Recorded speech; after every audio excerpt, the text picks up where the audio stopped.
I don't know what you're talking about. It's a tight perm with legs. That's what it is.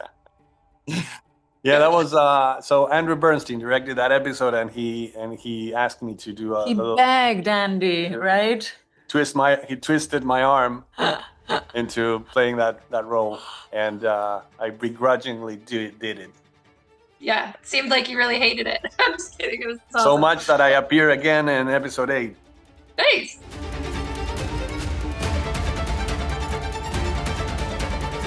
I think that she's really warring against her own heart that kind of leaps out, and it immediately is a 9-year-old smitten little girl in love with this boy. And it's like, keep it together, Rose, keep it together, keep it together. You know, keep your eye on your duty. Why are you here? Because she knows a lot more than she's letting on. A lot more than she's letting on. And then they have this deep history. I think she's been following his career and kind of, I don't think she knows that he's there, but I think she knows he's a military man. And so I think, you know, the wheels are moving at an unbelievable pace. And so it's this tension, this dissonance between just being a little girl that wants to, you know, revel in their past and just like keeping her eyes on the prize. One of the beauties of performing that scene in 1962 is that we didn't immediately hug one another. Had it been 2024, 2025, we would have hugged each other. Back then, people were much more reserved.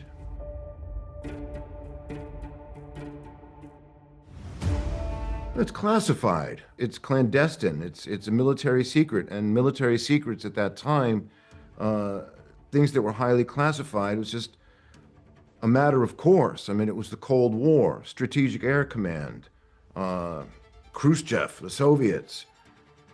It wasn't personal. I don't feel like I was lying as such to my friend Rose.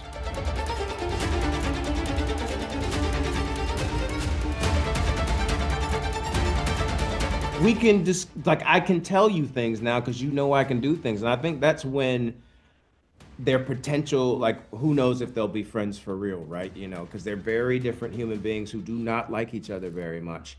But that's when they start to consider the idea of, and I think for Dick, the first time going, is this an ally? Is this person a person I might actually depend on? And then, you know, as you watch the show, you find out if it happens or not, if they become allies or not.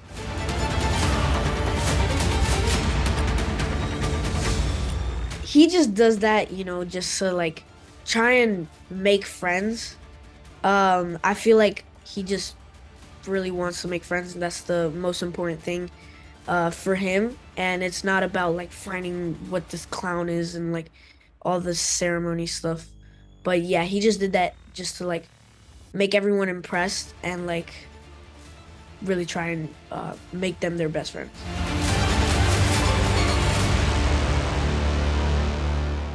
Those scenes were they were definitely scary, but like it didn't feel like that behind the scenes. Like behind the scenes we would, you know, goof around and, you know, stuff like that. But yeah.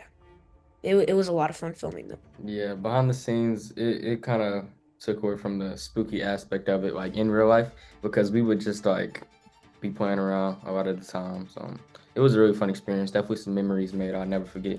As students who are in their own worlds, and we wanted to bring them together in a way where they would have a bonding experience, trying to figure out what's going on with this, you know, collective fear that's targeting all of them. And, you know, it seemed like this idea that's planted into Lily's head of, you know, people only ever believe what they actually can see for themselves with their own eyes, would suggest to her, well, obviously we have to get proof of this thing. How do we get proof of this thing? We take its picture. You know, how do we get it to come out? They need somebody else to sort of give them an idea of how they get it to come out, you know, in a particular place. Obviously that idea tends to, you know, it turns out to be, you know, the suggestion of a kid who's just looking to make new friends, and turns out to be false, but it comes after them anyway. And yeah, they end up playing hot potato with the camera. These ghouls of these kids that died previously by it come out and attack them, and it's a complete roller coaster ride through the cemetery. You know, it was a complicated mix of actually being in a cemetery, actually having the kids on bikes with rigs following them, some stuff with green screen on a stage, kids on hydraulics on their bikes, going up and down and over ridges. It was a good time. So it was a mix of practical shooting, practical effects, and special effects, and the kids had the time of their lives. And it acts as that bonding experience to just to start them off on this journey together to confronting and defeating it.